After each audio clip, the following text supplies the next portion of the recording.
In this video, you'll see the full analysis of Round 5 of the Lidl Unihockey Prime League, a clash between Floorball Königs Bern and the visiting team from Thurgau. Victory isn't born in the first half. Victory is built through adaptation. And this game between Königs Bern and Floorball Thurgau was a textbook example. Königs controlled the first half of the match. Their 2-1 lead was well deserved. Dominance clearly reflected in both the momentum chart and the XG timeline. But then came the turning point. Thurgau's coaching staff and players started to shift the game's dynamics, and with key decisions, they began to flip the control in their favour.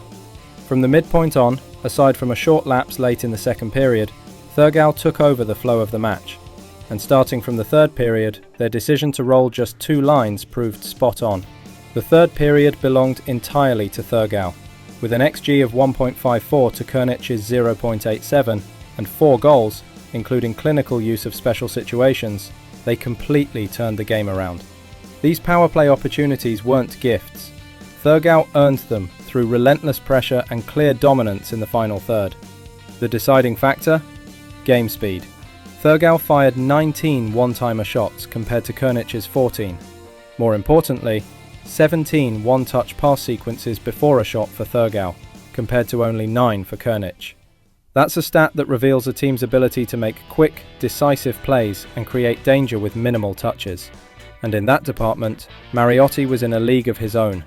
He completely overshadowed Königs stars like Zaug, Mäkinen and Rasmus Kainalainen. Mariotti didn't just score, he was a constant offensive engine. His first-touch passes created sustained pressure and attacking flow for his teammates. His vision, timing and ability to distribute the ball under pressure were absolutely pivotal to Thurgau's success. 1.75x threat, the highest impact in the entire game.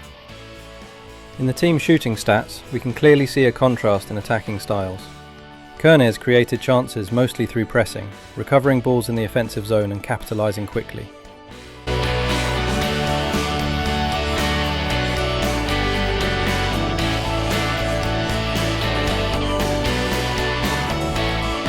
They also found opportunities from structured build-up through the neutral zone.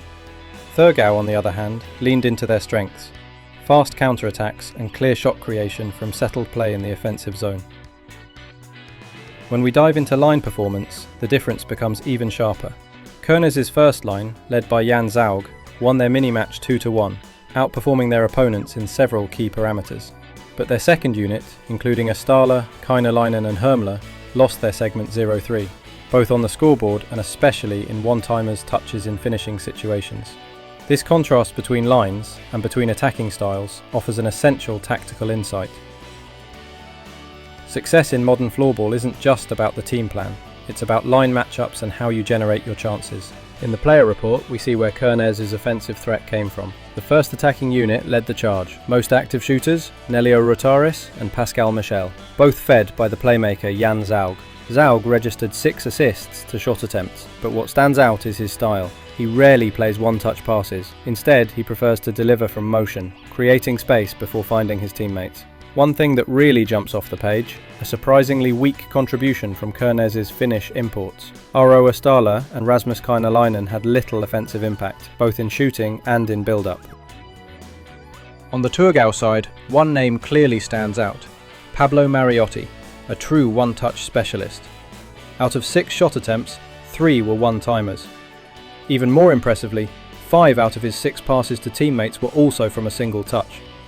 This is a player who thinks and executes faster than most, and brings tempo to every possession. What's even more telling? All 3 Thurgau forwards from his line shot exclusively in fast play situations, meaning every single attempt came from counter-attacks or turnovers. Not one shot from settled offensive zone play. That's a tactical detail Königs probably wished they had known beforehand, because with that knowledge, defensive adjustments could have been made. That's it, our breakdown of the match. Of course, there's a lot more to explore inside GoalHunter. Would you like to use GoalHunter for your own team? Get in touch with us. And if you enjoyed this analysis, drop us a comment below the video. We'd love to hear your thoughts and focus on your insights in our next breakdown. See you in the next one. This is GoalHunter. Floorball under the microscope. GoalHunter. Analysis that changes the game.